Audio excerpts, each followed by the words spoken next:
চট্টগ্রাম বন্দর বিদেশিদের হাতে পরিচালনার দায়িত্ব দেওয়ার প্রতিবাদে গণ অনশন কর্মসূচি পালন করছেন শ্রমিক কর্মচারী ঐক্য পরিষদ। এ বিষয়ে বিস্তারিত জানাতে চট্টগ্রাম থেকে এই মুহূর্তে আমার সাথে সরাসরি যুক্ত হয়েছেন সহকর্মী রুনা আনসারি। যাচ্ছি তার কাছে। রুনা, আন্দোলনকারীরা কি বলছেন জানাবেন এবং প্রতিবাদ জানাতে তারা গণ অনশন কর্মসূচিকেই কেন বেছে নিয়েছেন এ বিষয়ে তারা কি বলছেন, এবং আরেকটি বিষয় যে এই কর্মসূচির কারণে বন্দরের দৈনন্দিন কাজে কি কোনো ধরনের অসুবিধা তৈরি হয়েছে?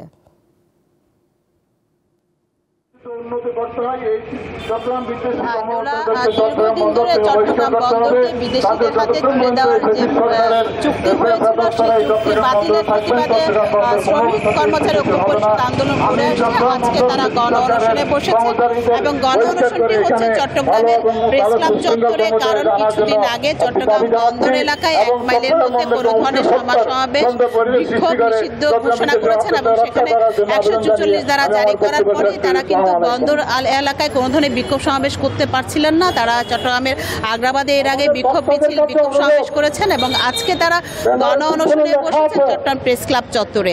তারা আজকে এখানে বিকেল 4টার পরেই তারা এখান থেকে বৃহত্তর আন্দোলনের ঘোষণা দিবেন এমনটা আমাদেরকে জানিয়েছেন। তাদের কথা হচ্ছে চট্টগ্রাম বন্দর কিন্তু একটি লাভজনক প্রতিষ্ঠান। চট্টগ্রাম বন্দরে যে আয় হয় সেই আয় দিয়ে কিন্তু চট্টগ্রাম বন্দর পরিচালনা হয়ে আসছিল দীর্ঘদিন ধরে। এখানে কিন্তু কোনো ধরনের লোকসান নেই।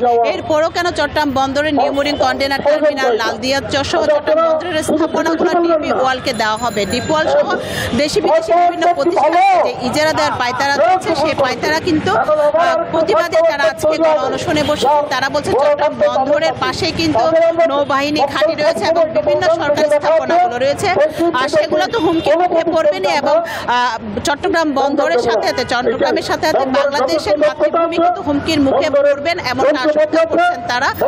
তারা বলছেন চট্টগ্রাম বন্দরে যে শ্রমিক কর্মচারীরা রয়েছেন তারা চট্টগ্রাম বন্দরে আজ পর্যন্ত যেভাবে কাজ করে আসছেন সে কাজের কিন্তু ফলাফল হিসেবে চট্টগ্রাম বন্দর এখন পর্যন্ত লাভজনক প্রতিষ্ঠান হিসেবে রয়েছে এবং চট্টগ্রাম বন্দরের যে জায়গাটি জুড়ে চট্টগ্রামের যে বিভিন্ন স্থাপনাগুলো রয়েছে সেগুলো নিরাপত্তার কথা চিন্তা করে বিদেশি ডিপি ওয়ালকে যে দেওয়ার পায়তারা সেটি থেকে সরে তারা বলছেন পাবলিক সরকারের সময় যে চুক্তি হয়েছিল সেই চুক্তি এখন কেন বাস্তবায়ন করার পায়তারা চলছে। এখানে কি তাহলে স্বৈরাচার, যার পরে স্বৈরাচারের যে বীজ সেই বীজ এখনো রয়ে গেছে জানাচ্ছেন। এবং চট্টগ্রাম বন্দর এলাকা জুড়ে যেহেতু 144 ধারা জারি করা হয়েছে যার কারণে তারা চট্টগ্রাম বন্দর এলাকায় যেহেতু বিক্ষোভ সমাবেশ করতে পারছেন না, যার কারণে চট্টগ্রাম বন্দরের ভেতরে অভ্যন্তরীণ কিন্তু কাজকর্মের কোনো ধরনের অসুবিধা হচ্ছে না। শ্রমিকরা সবাই এখানে এসে তারা বিক্ষোভে বসেছেন, অনশনে বসেছেন এবং চট্টগ্রাম বন্দরের কার্যক্রম কিন্তু যথারীতিভাবে চলছে। আজকে বিকেল 4টায় এখান থেকে তারা অন্য বিক্ষোভ যে তাদের পরবর্তী সমাবেশ বা পরবর্তী কার্যক্রম সেটি ঘোষণা করবেন। দোলা, চট্টগ্রাম থেকে সরাসরি যুক্ত ছিলেন সহকর্মী রুনা আনসারি।